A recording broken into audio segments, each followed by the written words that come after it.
Tonight, you will do something so ordinary you won't even notice it. You'll flick a switch, or turn a dial, or press a button, and somewhere a flame will appear. Heat will fill a room, food will cook. You won't think about it for a single second, but take that flame away, just for one day, and your entire world collapses. Not slowly, not gently, within hours. This isn't a thought experiment about camping without a lighter. This is about what fire actually does for your species, hidden underneath every system you depend on: your stove, your power plant, your car engine, your phone charger. All of it traced back far enough leads to a burning flame. Take fire away, and you're not just losing warmth, you're losing the foundation your entire biology was built on. Here's where it gets strange. Humans didn't just discover fire, fire built humans. Richard Wrangham, a primatologist at Harvard, spent decades studying what happened to the human body once our ancestors started cooking food. His conclusion was radical. Cooking didn't just make meals tastier, it rewired human evolution itself. Raw food takes enormous energy to digest. Cooked food doesn't. That saved energy went somewhere. It went to your brain. Your brain right now burns about 20% of your entire daily energy. No other animal spends anywhere close to that. Chimpanzees, your closest living relative, dedicate a fraction of that to their brains.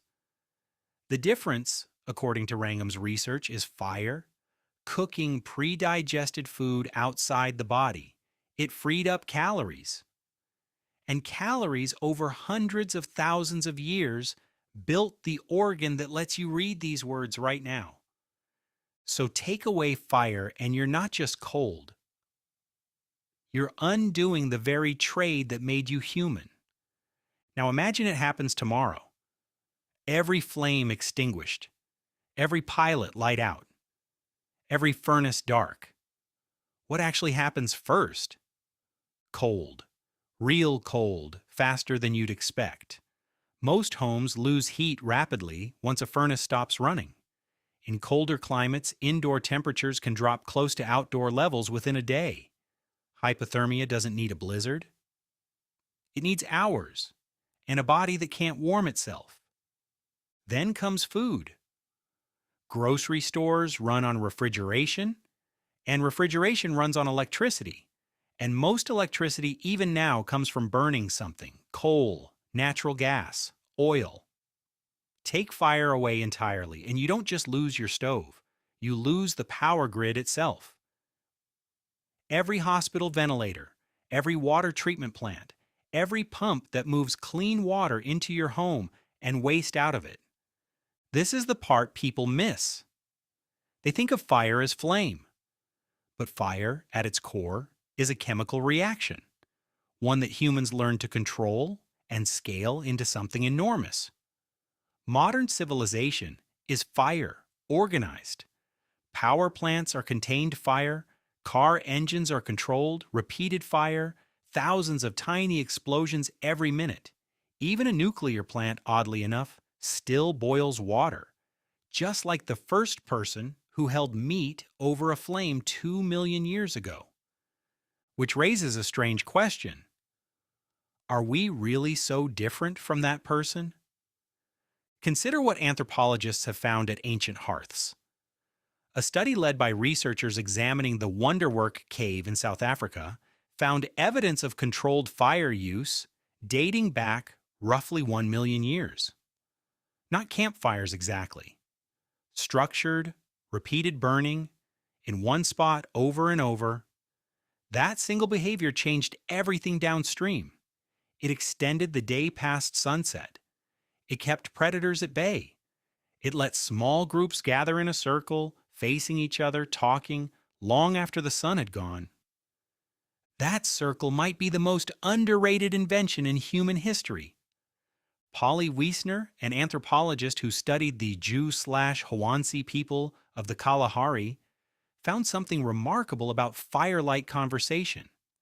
During the day, talk was practical, complaints, gossip, logistics. But at night around the fire, conversation shifted. Stories emerged, myths, songs, the kind of talk that builds shared meaning across a group. Wiesner's research suggested that firelight itself, dim and flickering, changed the tone of human connection. It slowed people down, it softened the day's tensions, it created space for imagination. Take away fire, and you don't just lose light. You lose the original stage where storytelling was born. Now think about your evenings today. The scroll of a phone, the glow of a television, different light source, same instinct. You are still gathering around a flickering glow after dark, just like your ancestors did around a hearth. The medium changed, the behavior didn't. But back to survival. If fire vanished tomorrow, food would be the first true crisis. Not because humans can't eat raw food, they can, but modern agriculture, modern distribution, modern preservation, all of it depends on heat somewhere in the chain. Pasteurization, canning, cooking meat safely enough to avoid parasites and bacteria that raw preparation can't fully eliminate. Within a week, foodborne illness would spread through populations unaccustomed to eating everything raw. Water would be next. Boiling is one of the oldest and most reliable ways to make water safe. Without it, waterborne disease, the kind that killed enormous numbers of people before modern sanitation, would return quickly. The Centers for Disease Control has long noted that boiling remains one of the most effective emergency water treatment methods available, precisely because it needs nothing but heat. Within a month, without any way to generate consistent heat or power, industrial systems would begin failing in cascading fashion. Steel isn't made without extreme heat. Neither is glass, cement, or most plastics. The infrastructure around you, literally the buildings, the pipes, the roads, all trace back to fire-based manufacturing at some point in their creation. You wouldn't just lose the ability to make new things. You'd slowly lose the ability to repair the things you already have.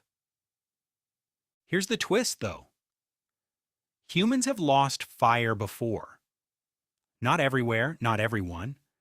But archaeological evidence suggests some early hominid groups may have used fire inconsistently for long stretches, losing the skill and reacquiring it later. Fire wasn't a single triumphant discovery. It was fragile, easily lost, painstakingly relearned. The version of your species that exists today survived because fire eventually became permanent, passed down, protected, never allowed to fully go out. That's the real vulnerability hiding underneath this whole scenario. Fire was never guaranteed. It had to be maintained generation after generation by people who understood something modern life lets you forget.